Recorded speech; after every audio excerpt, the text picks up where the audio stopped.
Nosotros estamos estudiando el Espíritu Santo y hoy nos toca ver el tema del fruto del Espíritu Santo, basado en Gálatas 5, 22 y 23. Muchos de ustedes posiblemente que se conozcan ese versículo de memoria, y cuidado no, desde hace muchos años. Gálatas 5, 22 y 23 dice: mas el fruto del Espíritu es amor, gozo, paz, paciencia, benignidad, bondad, fe, mansedumbre y templanza. Estamos conectados. Vamos entonces a hablar un poquito del fruto, pero antes de entrar al tema como tal en Gálatas, vamos a irnos al principio y bien al principio, vamos a irnos a Génesis.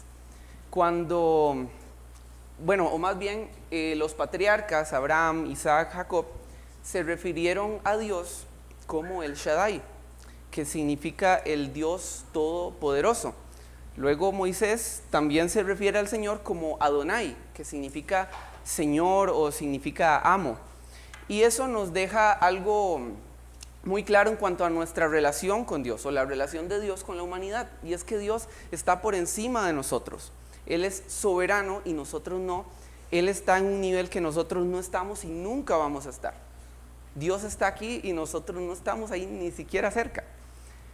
Pero un tiempo después, Isaías nos da una profecía maravillosa sobre un niño que iba a nacer y que este niño iba a ser Emanuel, que significa Dios con nosotros. Así que ya no es solo ese Dios que es sobre nosotros, que gobierna soberanamente sobre nosotros, sino que es Dios con nosotros, habitando entre la gente.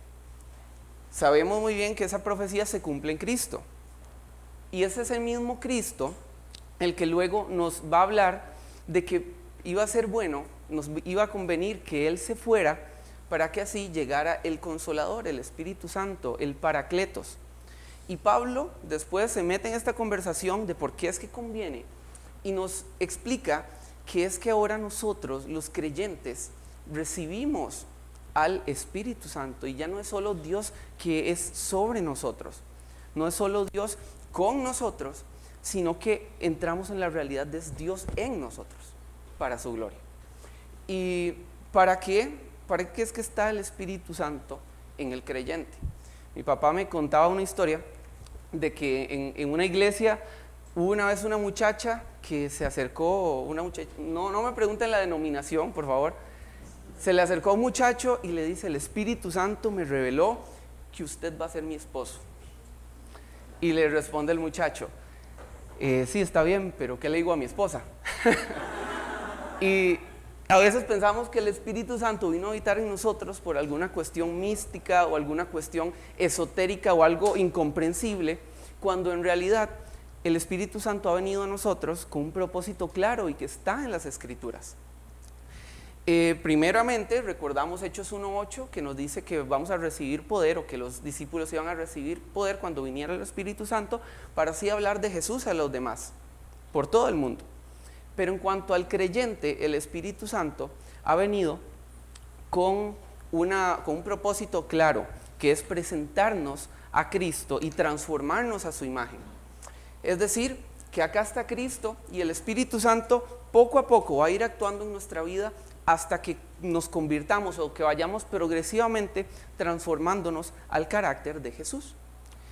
El estudio que vamos a ver hoy en dos partes. Primeramente vamos a hablar de Cristo y el fruto del Espíritu Santo. Como entendemos que el propósito del Espíritu Santo es formar a Cristo en nosotros, entonces vamos a ver a Cristo en cada uno de los componentes del fruto, que es uno, por cierto. Crece al mismo tiempo, no es que por allá va creciendo un componente y dejamos de lado otro. Un cristiano que crece desproporcionadamente es un cristiano carnal, dice John Stott. Así que vamos a ver primero a Cristo y el fruto del Espíritu, y luego vamos a ver reconociendo al creyente espiritual. Muchas veces venimos con conceptos errados sobre lo que implica conocer a Cristo o ser un creyente espiritual. Vean este versículo, que es clave para entender absolutamente todo lo que vamos a ver hoy. 2 Corintios 3:18 dice: por tanto, nosotros todos, mirando a cara descubierta como en un espejo la gloria del Señor, somos transformados de gloria a gloria en la misma imagen. Lo que les explicaba. como por el Espíritu del Señor. Y es por eso que el amor, el gozo, la paz, la paciencia no son virtudes al azar que escogió Pablo para hablarnos sobre cómo ser la mejor versión de nosotros mismos o cómo ser el campeón interno que hay en nosotros, sino que el amor, gozo, paz, paciencia son todas virtudes de Cristo para conformarnos al carácter de Jesús. No están separadas de la vida cristiana. Y vamos entonces a ver muy rápidamente y literalmente en 2 minutos cada uno de los componentes de ese fruto y cómo el amor, el gozo, la templanza, la humildad o la mansedumbre van a llevarnos a una persona siempre, y que es Cristo Jesús. ¿Ok? Vamos a hablar del primer componente del fruto, que es amor. Por supuesto que lo primero que va a producir el Espíritu Santo en nosotros es amor. El primer mandamiento que hemos estado estudiando, ¿cuál es? Acá lo tenemos. Amar a Dios. Y el segundo es similar, Marcos 12:31, es amar a nuestro prójimo como a nosotros mismos. Por lo que tiene todo el sentido que el Espíritu Santo vaya a producir de manera sobrenatural el amor a Dios y el amor al prójimo. Vean, o más bien, la palabra en el koineo, en el griego koiné, el idioma original del Nuevo Testamento, es ágape.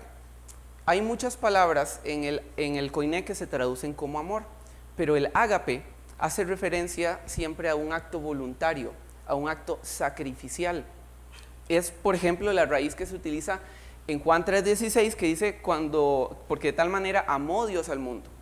Es la misma raíz, obviamente en forma verbal, como lo indica el pasaje, pero hace referencia al mismo tipo de amor, un amor sacrificial.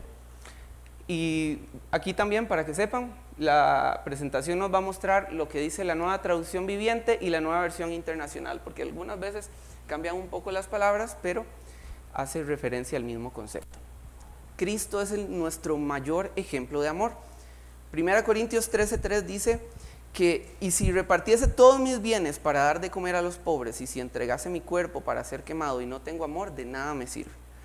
Y Cristo a sus discípulos les dice lo siguiente: este es mi mandamiento, que os améis unos a otros como yo os he amado. Así que el primer componente del fruto es el amor que produce Cristo, el amor que habitó primeramente en Cristo. El segundo es el gozo, que es la palabra en el griego chara, y que también es traducida como alegría. Hay muchas fuentes de felicidad o alegría, que son por lo general temporales. No sé, alguna graduación, o que nació un hijo, o que hoy vamos a comer al almuerzo algo que nos gusta, que la liga gane la 31, también, por supuesto. Esa es su esperanza. Tal vez, es mucha fe. Pero sí, hay muchas cosas que pueden producir alegría de manera temporal en nuestra vida. Pero el gozo que habla la Biblia es un gozo o es una alegría duradera realmente. Una alegría que no depende de las circunstancias por las cuales estemos pasando, sino que depende de nuestra esperanza.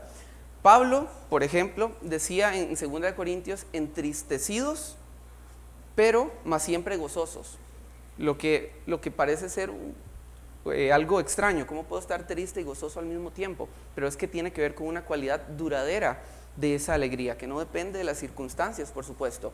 Y Cristo es nuestro mayor ejemplo de gozo también, porque el versículo en Hebreos 12 nos dice: puesto los ojos en Jesús, el autor y consumador de la fe, el cual, por el gozo puesto delante de él, sufrió la cruz, menospreciando el oprobio, y se sentó a la diestra del trono de Dios. El gozo producido por el Espíritu lo que nos hace ver es más de la situación actual en la que estamos viviendo. Pablo también escribió Filipenses, y no lo escribió desde la suite presidencial del Marriott, precisamente. Lo hizo desde una cárcel. Y aún así, si ustedes leen Filipenses, el tema principal es el gozo, o el gozo que hay en Cristo. Y ese gozo no dependía de una situación temporal por la que Pablo estaba pasando, sino de una alegría duradera con una esperanza firme, que es la persona de Jesús. Irene, ¿usted sabe qué significa su nombre? Correcto.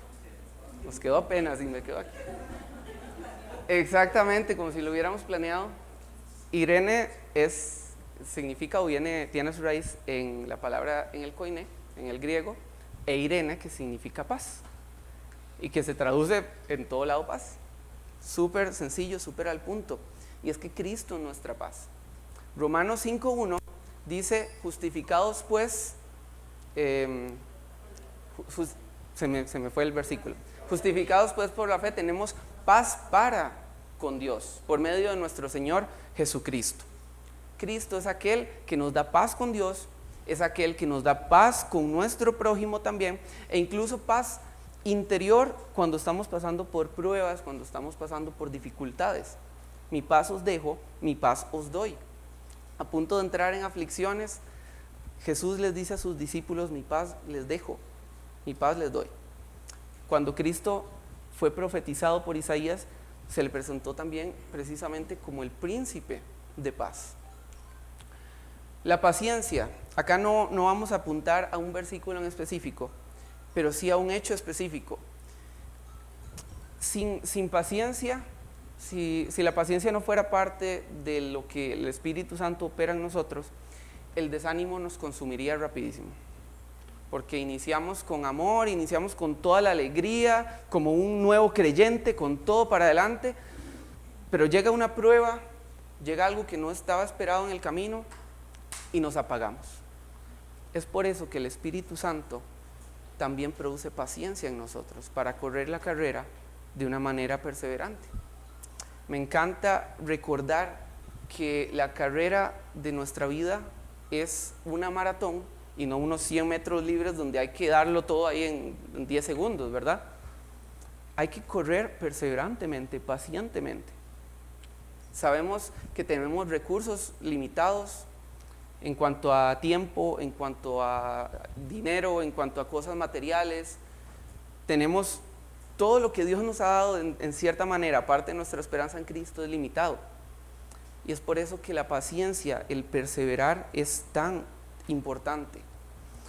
Cristo mostró paciencia no solo en eventos aislados, digámoslo así, o en eventos de su vida como la tentación, donde estuvo 40 días sin comer, por ejemplo, sino que mostró paciencia 3 años enteros discipulando a hombres pecadores.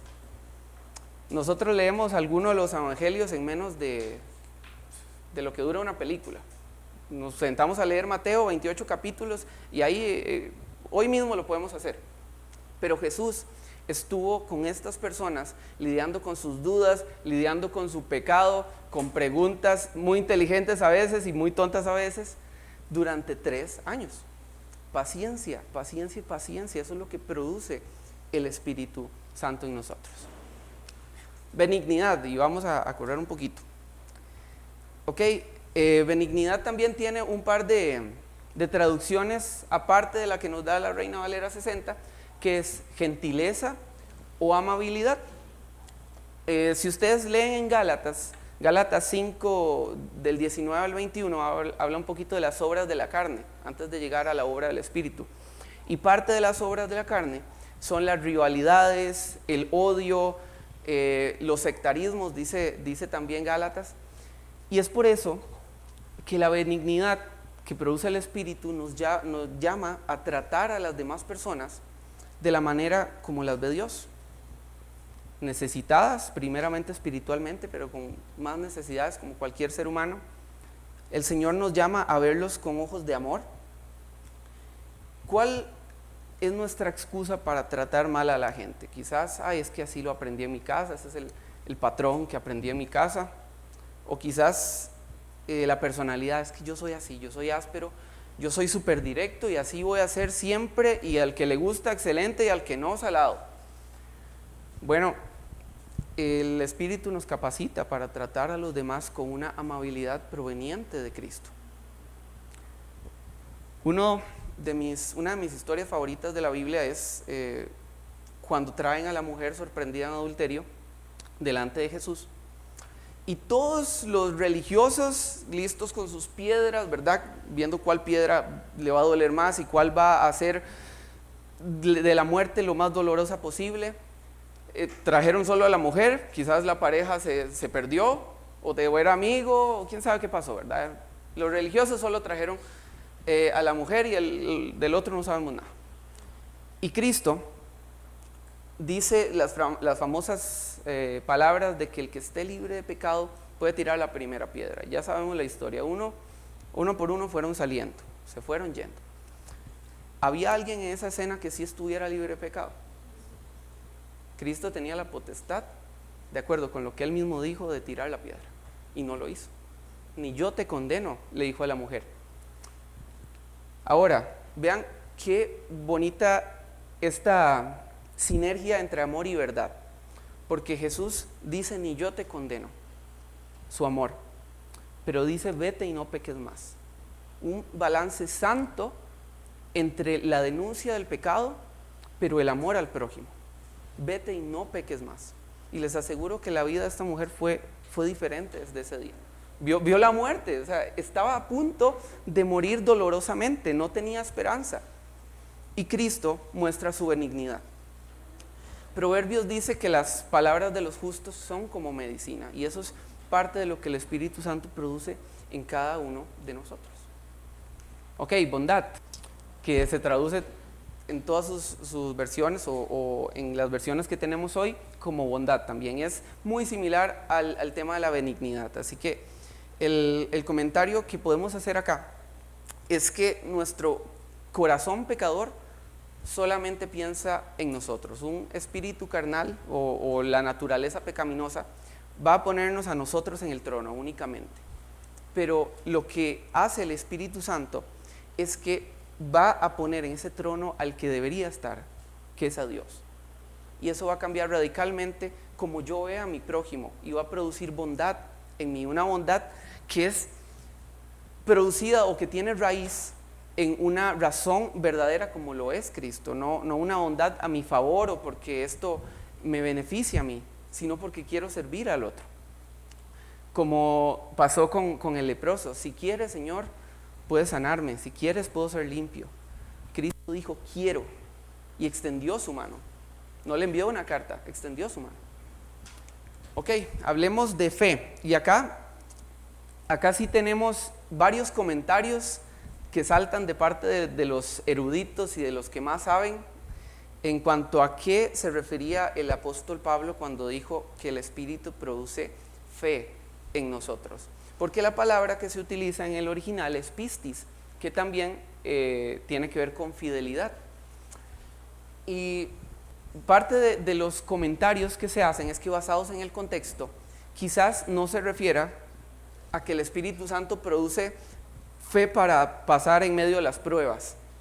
Es decir, el Espíritu Santo lo produce, claro, otros versículos de la Biblia nos lo dejan bastante explícito, pero en esta ocasión parece ser que acá lo que se nos está diciendo es que el Espíritu Santo produce en nosotros el ser personas confiables, el ser personas fieles.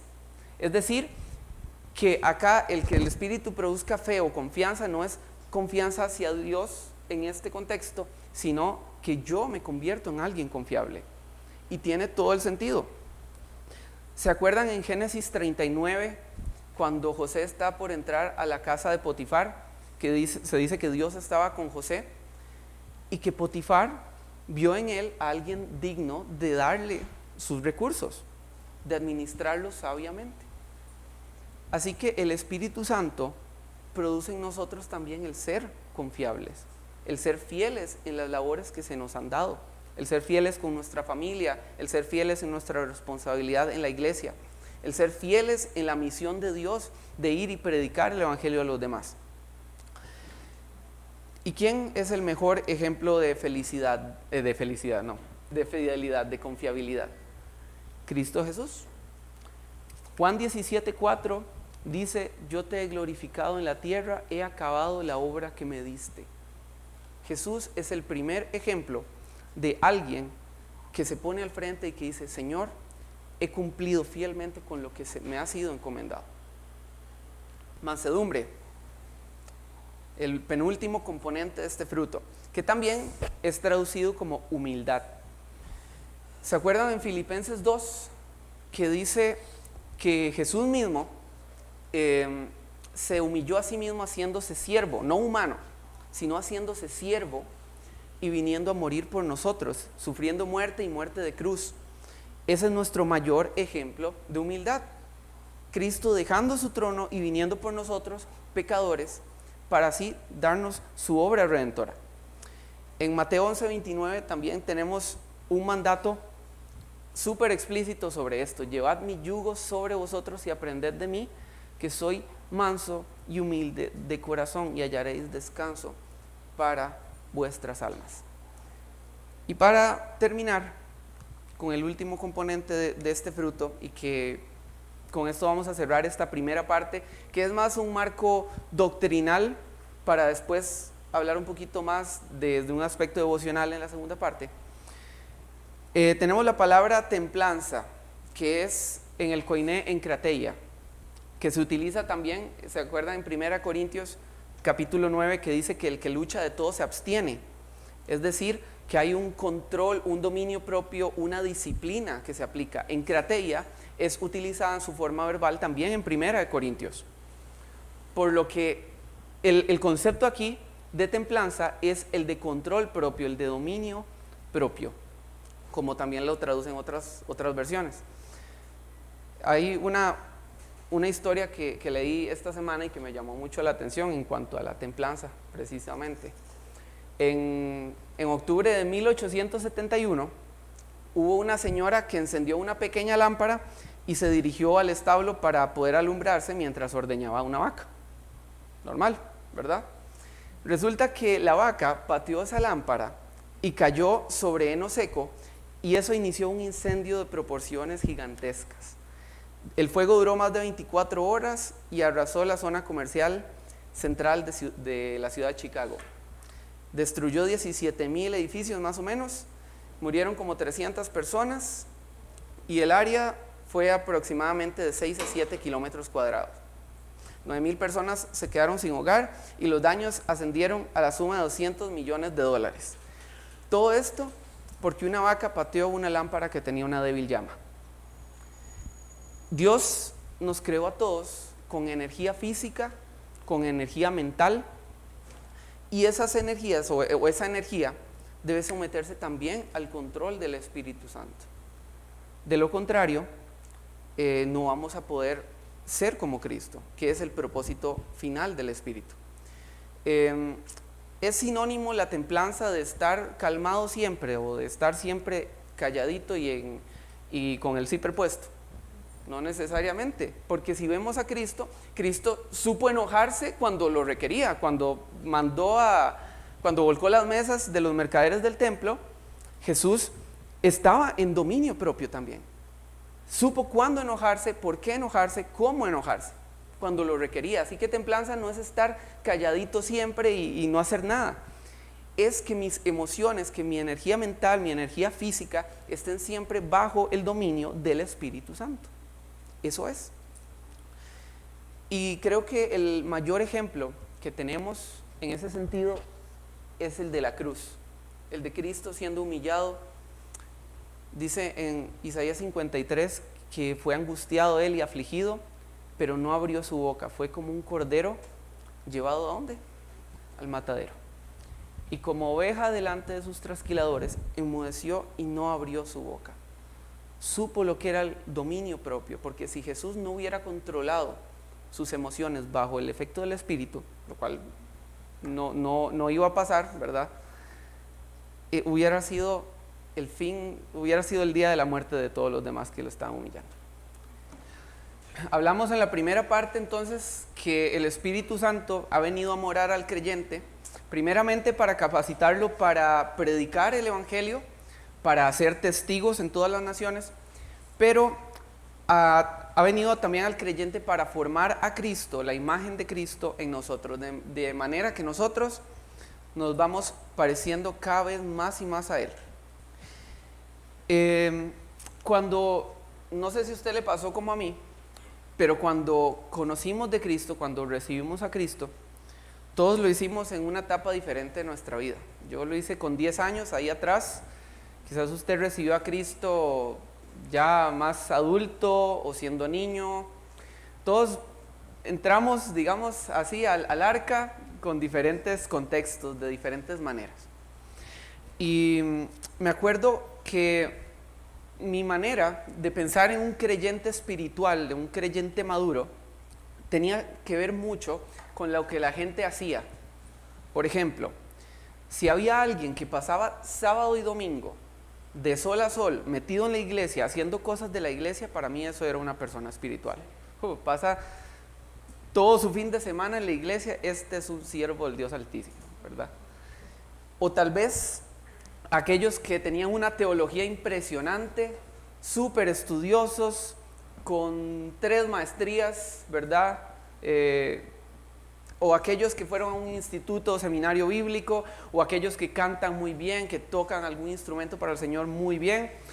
Eso era para mí un creyente espiritual, ¿verdad? Era lo que podía ver, por supuesto. Alguien que hace algo, alguien que se viste de cierta manera, que si se ponía corbata, este está más cerca de Dios que yo, ¿verdad?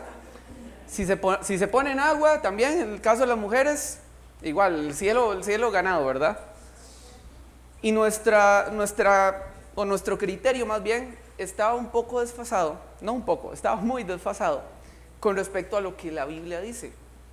No se trata simplemente de apariencia o de algún puesto de responsabilidad en la iglesia, no se trata de lo que hago o no hago, sino que tiene más que ver con el carácter en las cosas que hago, si me estoy pareciendo a Cristo realmente. Y por eso es que esta segunda parte se llama reconociendo al creyente espiritual. Vamos a ver a partir de Gálatas capítulo 5 cuál es la definición que el Señor nos da a través de Pablo para definir a alguien que es espiritual. No es alguien que tiene un puesto en la iglesia, no es alguien que tiene una habilidad superior a los demás, sino que es aquel que se va pareciendo a Cristo en su carácter. Por ejemplo, con respecto a lo que les hablaba de que pensaba que el espiritual era aquel que hacía muchas cosas o el que predicaba muy bonito. ¿Qué pasa si alguien predica muy bonito, con muchas referencias teológicas, sabe mucho de teología, pero humilla a su esposa? Pasa humillando constantemente a su esposa. ¿O qué pasa con aquel que pasa metido sirviendo sábado y domingo, pero nunca lo hace con alegría, nunca lo hace con ganas? Usted nunca le va a ver una sonrisa haciendo. Es como que tengo que hacerlo porque no tengo de otra. ¿O qué pasa si alguien en alguna posición de liderazgo está ahí porque era el que había y se aprovecha de su posición y le hace bullying a los otros, por ejemplo? ¿O se aprovecha de su posición para servirse a sí mismo? Puede ser considerado espiritual a la luz de la Biblia alguien que hace muchas cosas, pero que su carácter no está pareciéndose a Jesús. Evidentemente no. Es por eso que vamos a vamos a tratar de definir a partir de Gálatas 5 cómo es un creyente espiritual. ¿Y por qué queremos hacer esto? ¿Por qué vamos a hablar de esto esta mañana en los 19 minutos que quedan? Se fueron 6, así, ¿verdad? Sí, para mí que me puso ahí 21, ¿verdad? ¿Por qué es importante? Yo puse acá 2 razones que para mí son primordiales, pero quizás usted a la luz de la palabra de Dios pueda tener más, y está bien. Primeramente, porque puedo evaluar mi crecimiento espiritual de una manera correcta. Es que yo antes era así, pero ahora soy líder en el club de niños, en el ministerio de niños. Antes yo era así, pero ahora predico en la iglesia. Sí, ya crecí espiritualmente. O antes yo era esto, pero ahora en la iglesia tengo tal responsabilidad. Así solemos evaluar el crecimiento espiritual, lamentablemente, por lo que hacemos. Es que ahora soy consejero en un campamento cristiano. Sí, estoy creciendo espiritualmente, definitivamente. Me pusieron esa responsabilidad porque estoy creciendo. No es así, no tiene que ver con habilidades, ni con apariencia externa, ni con conocimiento teórico, académico, digámoslo así, de la Biblia, sino que tiene que ver con parecerme a Cristo y con reflejar efectivamente el fruto del Espíritu. Tampoco tiene que ver, otra razón más bien, para reconocer un creyente espiritual es el buscar amigos y mentores espirituales. Eso es súper importante. Si usted así como yo, buscamos realmente madurar espiritualmente, buscamos crecer espiritualmente, necesitamos sí o sí amigos, compañeros y mentores que nos animen a caminar hacia la estatura de Cristo, que nos ayuden a caminar en la fe. Primera de Corintios 11:1, Pablo dice: sed imitadores de mí, así como yo de Cristo. Y ese es el parámetro bajo el que todos los que discipulamos y queremos ser mentoreados también, tenemos que buscar a alguien. No que haga tal cosa o que tenga tal título, sino que su esencia refleje el carácter mismo de Cristo. También Salmo 119:63, que dice: compañero soy yo de todos los que te temen y guardan tus mandamientos.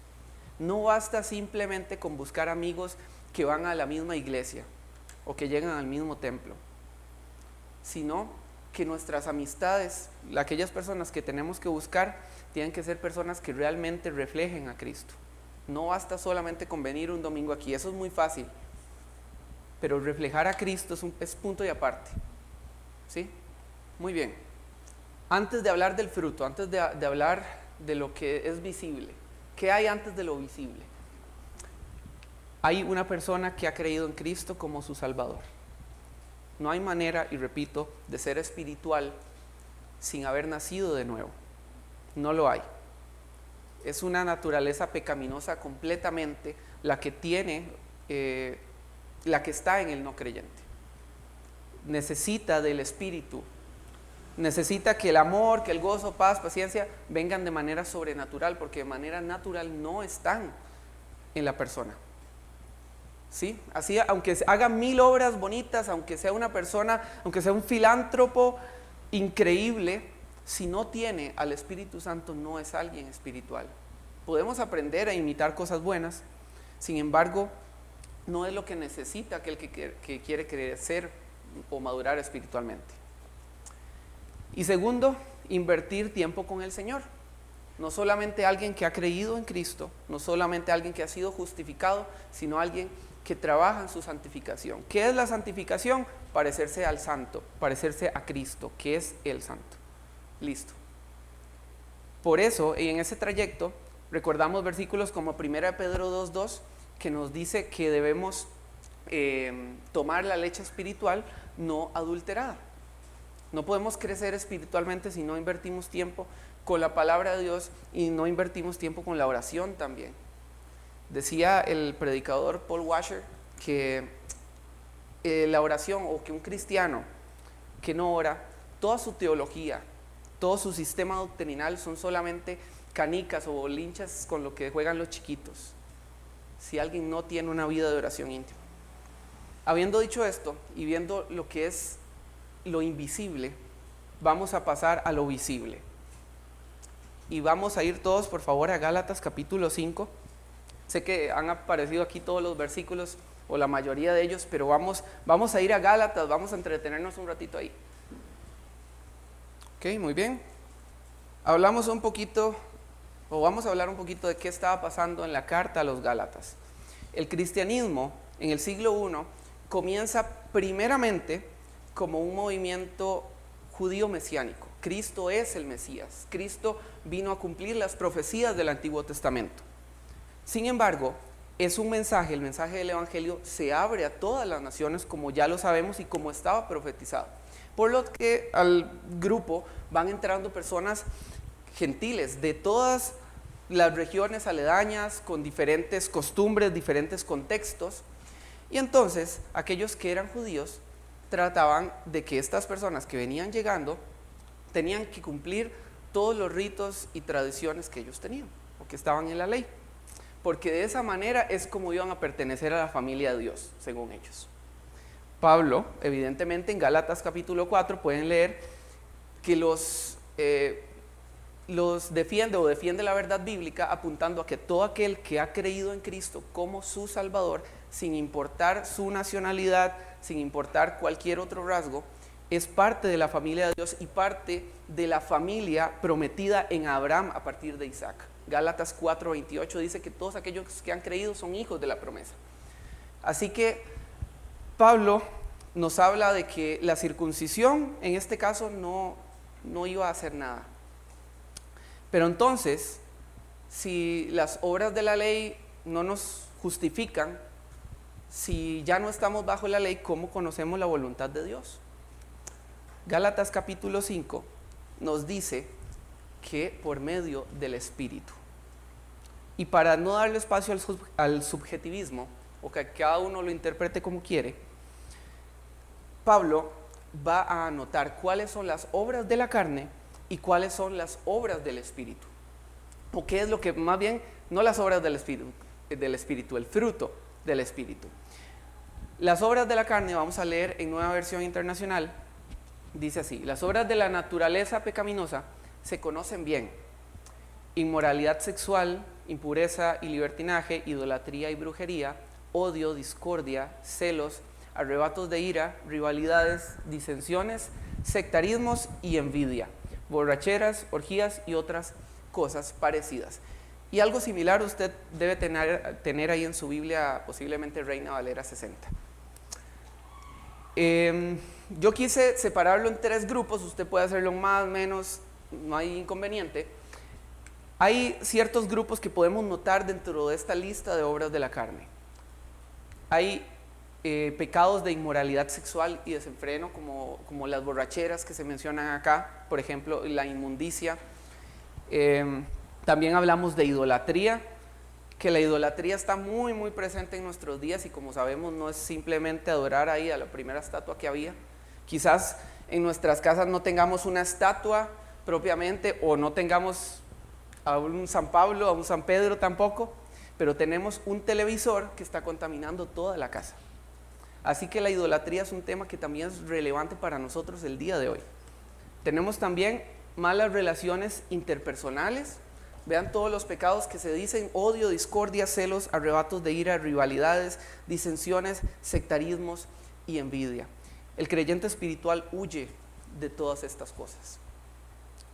Vean lo que dice, de hecho ahí no sé si alguien me ayuda con Gálatas 5:24. Los que son de Cristo han crucificado la naturaleza pecaminosa. Así que el creyente espiritual va a huir de todas estas cosas. No solamente que no las hace, sino que huye de todo aquello que pueda llevarlo a hacer esto. Y ya vimos qué no hace el creyente espiritual, ya vimos en qué no cae, vimos que sus relaciones interpersonales son marcadas por el Espíritu de Dios, y que ahora el que buscaba odio, ahora busca cómo amar al prójimo. El que buscaba tener una vida sexual desordenada, ahora tiene su propio matrimonio. Cristo va cambiando absolutamente todos esos conceptos. Pero el fruto del Espíritu, que es ahora sí lo que los espirituales hacen, no son obras como tal, sino que son virtudes de Cristo. No dice aquí que las obras del Espíritu son pastorear una iglesia. No es que las obras del Espíritu es hacer, sino es carácter, el carácter de Cristo en todo lo que nosotros hacemos. El fruto del Espíritu en ese sentido no son ritos, son virtudes que nos recuerdan y apuntan 100% a Jesucristo. ¿Se acuerdan que dice ahí mismo en Gálatas 2:20? Ya no vivo yo, sino que ¿quién vive en mí? Cristo. De eso se trata la espiritualidad, el Espíritu moldeándonos a esa imagen. No se trata de hacer más cosas, no se trata de caerle bien a los líderes de la iglesia, no se trata de hacer, sino de conformar nuestro carácter al de Cristo Jesús.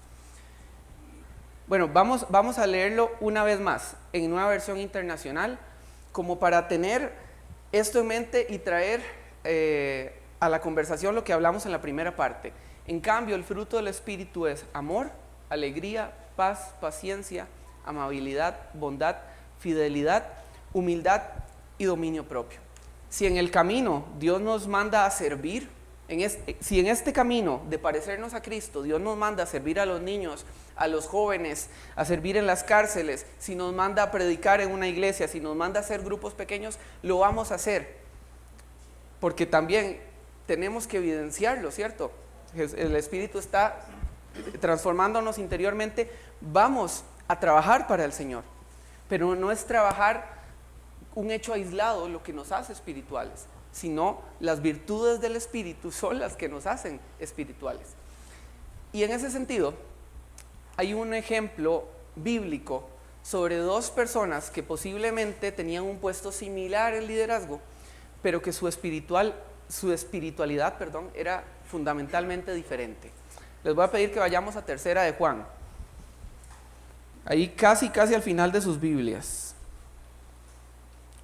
Una carta pequeña, una carta con solo 15 versículos. No vamos a ver mucho material doctrinal profundo aquí, sino un Juan escribiéndole a un hermano amado. Vean lo que dice el versículo 1, leo en Nueva Versión Internacional. El anciano al querido hermano Gallo, a quien amo en la verdad. Vamos a hablar de dos personajes, aunque la carta en realidad usted la puede leer en su casa, habla de tres, vamos a centrarnos en dos de ellos, en Gallo y en Diótrefes, que es el otro de los personajes que tenemos en liderazgo. Quiero que vean la definición que nos da Juan de Gallo, con Y, por aquello. Vean lo que dice, versículo 2, voy a leer en Reina Valera, denme nada más un momento. Dice: amado, yo deseo que tú seas prosperado en todas las cosas y que tengas salud, así como prospera tu alma. También dice Nueva Versión Internacional, así como creces espiritualmente, así como progresas espiritualmente. Versículo 3, en cuanto a Gallo, dice: pues mucho me regocijé cuando vinieron los hermanos y dieron testimonio de tu verdad, de cómo andas en la verdad. No tengo yo mayor gozo que el oír que mis hijos andan en la verdad.